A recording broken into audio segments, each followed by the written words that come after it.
इससे ये समझ में आएगा कि कौन व्यक्ति किस कैटेगरी में आता है। अब ये 4 कैटेगरी हो गई, ये तो सनातन धर्म की पुरानी कैटेगरी है, इसमें कोई विवाद की उसकी बात नहीं है। 5वीं कैटेगरी होगी शूद्र की कैटेगरी। अब शूद्र की कैटेगरी में कौन आएगा? चाहे वो ब्राह्मण हो, चाहे क्षत्रिय हो, चाहे वैश्य हो और चाहे वो सेवक हो। ये चारों में से जो भी व्यक्ति सार्वजनिक रूप से ये स्वीकार करता है, वीडियो बनाता है और प्रचार करता है कि मैं मांस का सेवन करता हूँ, मैं मदिरा का सेवन करता हूँ, जो भी व्यक्ति सार्वजनिक रूप से, जो चुपचाप घरों में लेते हैं, कुछ करते हैं, ये हमें इस पर विवाद में नहीं पड़ना है, इसमें विवाद में नहीं जाना है। जो सार्वजनिक रूप से स्वीकार करते हैं, डंके की चोट पर कहते हैं कि मैं शराब का सेवन करता हूँ, तो फिर वो यदि क्षत्रिय है तो वो क्षत्रिय नहीं है, वो शूद्र की कैटेगरी में माना जाए, तो उसे 5वां वर्ग शूद्र उसका हम कहेंगे। उससे हमारे सनातनी लोग थोड़ी दूरी बना के रखेंगे।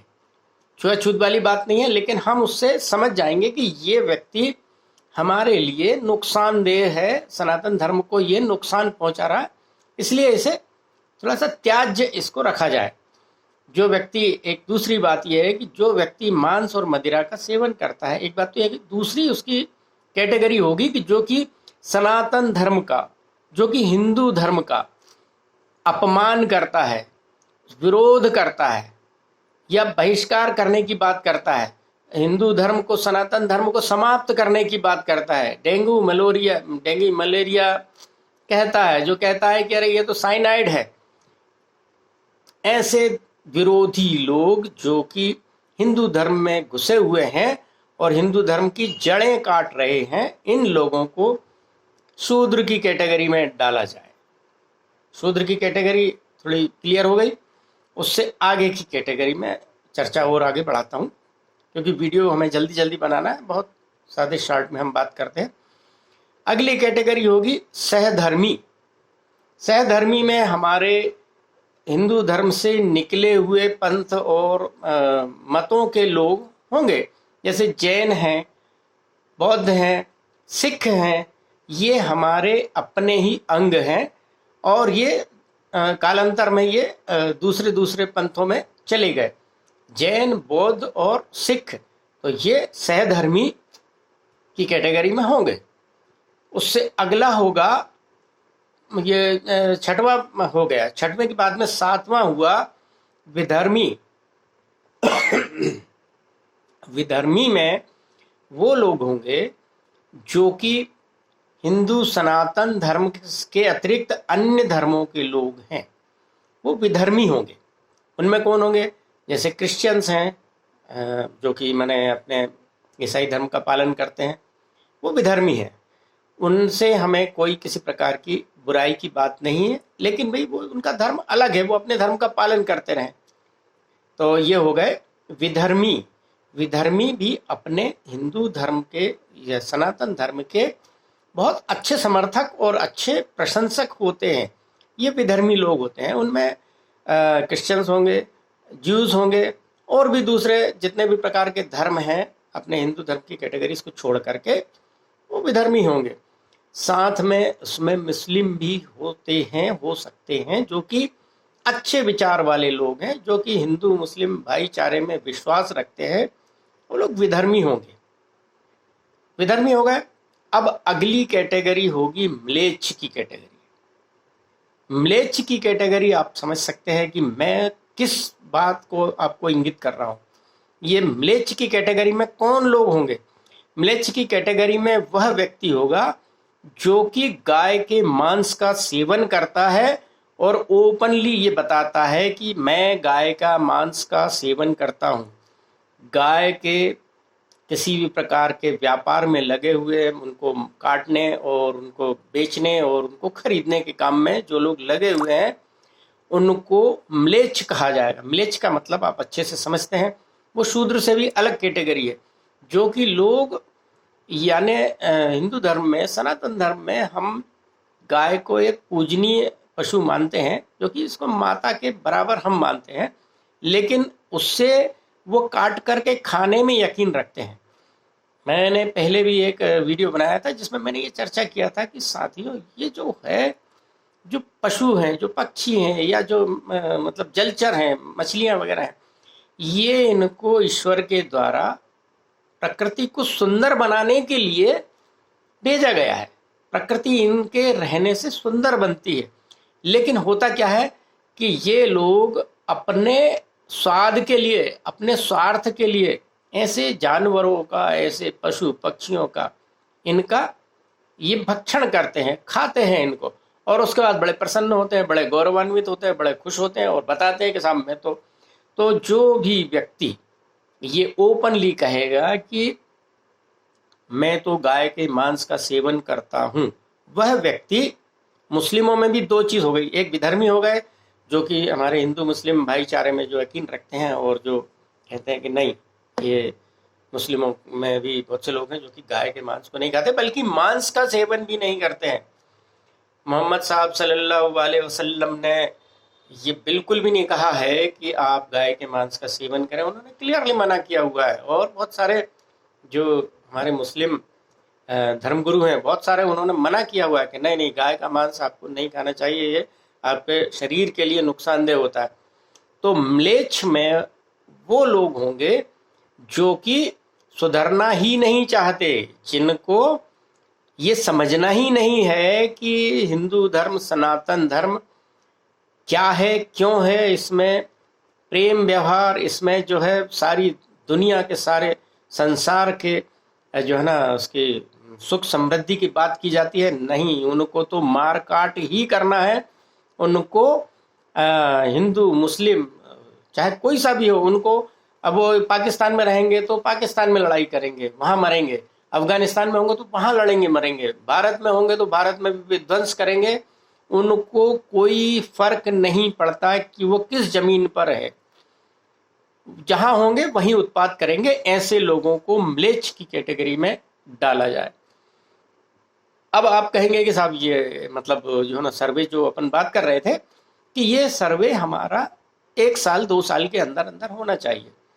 सर्वे जब हमारा समाप्त हो जाए, स्वैच्छिक सर्वे होगा, इसमें सहधर्मी, विधर्मी और म्लेच्छ, ये 3 कैटेगरी के लोगों का जो है, हम इसमें कोई ज़्यादा बात नहीं करते। इनके हमें कोई वो नहीं करना है, कोई इनका सर्वे नहीं करना, इनकी कोई गिनती नहीं करना, कोई कुछ नहीं करना। बस एक हमारे ध्यान में रखना है कि ये सहधर्मी है, ये विधर्मी है और ये म्लेच्छ है।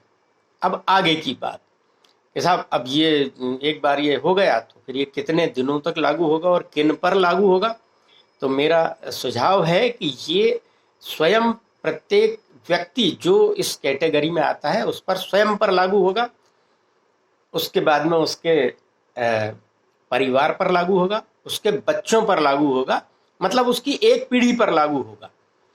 यानी कोई व्यक्ति अच्छे कार्य करता है, ब्राह्मण के कार्य करता है और इसमें करता है, तो उस पर और उसके बच्चों पर वो लागू होता है। उसके बाद में उसके नाती और पोतों पर ये लागू नहीं होगा। क्यों नहीं होगा? क्योंकि जो व्यक्ति अपने 70 साल 80 साल की उम्र में पहुंच गया, वो चाहता है कि कोई चीज़ मैं अपने नाती को या पोते को दे पाऊं, तो उस उम्र में वो कुछ भी नहीं दे पाता है। वो सिर्फ उस उम्र में ईश्वर के पास या तो भजन करेगा या ऊपर जाने की तैयारी करता है, इसके अलावा उसका कोई काम नहीं। लिहाजा ये जो सर्वे होगा उसके बाद में वो स्वयं पर, उसकी पत्नी पर, उसके पति पर, उसके परिवार पर और उसके बच्चों पर लागू होगा। अब ये कितने दिनों तक लागू होगा और कितने दिनों के बाद में इसको फिर आगे की चर्चा करें, तो सनातन धर्म में बहुत अच्छे से बताया गया है कि 12 वर्ष के बाद में एक युग परिवर्तन हो जाता है। हम सब जानते हैं कि 12 वर्ष का एक युग होता है। तो एक युग जब परिवर्तन हो जाता है, उसके बाद में हमें हमारे लोगों का फिर से सर्वे करना चाहिए, फिर से गणना करना चाहिए, फिर से विचार करना चाहिए कि जो सेवक हैं उनमें से कुछ लोग जो है बहुत अच्छे, हमको समझ में आया कि उन्होंने जो है अपने देखा कि भाई कुछ उनमें से या उनके पुत्र हैं, उनकी पुत्रियां हैं, उनके बच्चे हैं, वो अच्छी कैटेगरी में आना चाहते हैं, वो भगवान के भजन में और उसमें सब कुछ हैं, तो वो उनको 12 वर्ष के एक युग के परिवर्तन होने के बाद में उनको उन जो संबंधित कैटेगरी में लेकर के आया जाए। अब यहाँ सवाल एक आता है साधु संतों का। साधु संत हम सब जानते हैं कि सनातन धर्म में बहुत अधिक साधु संतों का महत्व होता है, और ये साधु संत जो है वो सारा समय सारा ध्यान उनका जो है ना वो अपने भजन पूजन और भिक्षा मांगना ये उसमें होता है। तो ये स्वाभाविक रूप से ये ब्राह्मण की कैटेगरी में आने वाले लोग हैं। भूल से मैंने इनकी चर्चा नहीं की थी, मैं पुनः ये चर्चा करता हूँ और अपनी बात को यहीं विराम देता हूँ। मैं ये सुझाव रखने के बाद में कतई नहीं कहता हूँ कि ये मेरा सुझाव बहुत अच्छा सुझाव है और इसे माना ही जाना चाहिए, ऐसा कुछ नहीं है। मैं एक आपके जैसा ही साधारण व्यक्ति हूँ, लेकिन मेरे मन में जो भाव आया वो भाव मैंने प्रकट किया। उसके बाद में आप स्वयं ये अनुभव करेंगे कि हमारा यदि हम इस प्रकार का कोई सर्वे करते हैं तो आने वाले समय में ब्राह्मण क्षत्रिय वैश्य और सेवक ये सब एक होने की ओर अग्रसर होंगे। जो व्यक्ति बिल्कुल भी नहीं मानेगा, हिंदू होते हुए भी नहीं मानेगा, वो शूद्र कहा जाएगा, उससे कोई डरने की जरूरत नहीं है। जो हमारे धर्म का विरोध करेगा वो शूद्र होगा। जो विधर्मी है, जो हमारे सहधर्मी है, सहधर्मी आज भी हमारे अच्छे अपने अपने धर्मों के नियमों का पालन करते हैं। हमारे सिख भाई हैं, अपनी जो है ना आप उनकी अरदास देखिए कितने, और वो सेवा, कितना सेवा का भाव रहता है उनके अंदर। जैन लोगों का तो सेवा का कोई मतलब बात ही नहीं है, मतलब सीमा नहीं है कोई, कितना आनंद भाव से वो अपने धर्म का पालन करते हैं। बौद्ध लोग हैं कुछ, इनमें जो विरोधी जो बौद्धों में हिंदू धर्म के विरोधी पैदा हो गए हैं वो राजनीतिक कारणों से पैदा हुए, उसका और कोई दूसरा कारण नहीं है। तो इसी के साथ मैं अपनी बात समाप्त करता हूँ। इस प्रकार से हर एक युग के बाद में, यानी हर 12 वर्ष के बाद में ये कैटेगरी बदलना चाहिए, जिससे कि आने वाले समय में हमारे हिंदू धर्म के, सनातन धर्म के हर व्यक्ति को अपनी अपनी कैटेगरी में जाने का पूर्ण अधिकार हो। और जब वो अपनी कैटेगरी में जाएगा, अपनी कैटेगरी में आनंद लेगा। यदि उसे शराब और मांस का सेवन ही करना है, खूब आराम से शूद्र कैटेगरी में रहे, हमें कोई उससे ना लाभ है ना हमें उससे कोई हानि है। एक समय आएगा उसके बच्चे ही उसे जब प्रताड़ित करेंगे, जब उसके बच्चे उसे है ना जलील करेंगे, उसके बाद में अपनी गलतियों का एहसास करने के बाद में वो हमारी कैटेगरी में, अपनी कैटेगरी में वापस आने के बारे में सोचेगा। और जब वापस आने का सोचेगा हिंदू धर्म में, सनातन धर्म में, हम उसका फिर स्वागत करेंगे। अगले 12 वर्ष के बाद में हम उसे पुनः सम्मानित स्थान देने की प्रयास करेंगे। तो यही मेरा सुझाव है। इसे आप सब लोग यदि अच्छा लगता है तो इसे आगे बढ़ाएं और वीडियो को शेयर करें। बहुत बहुत धन्यवाद सर।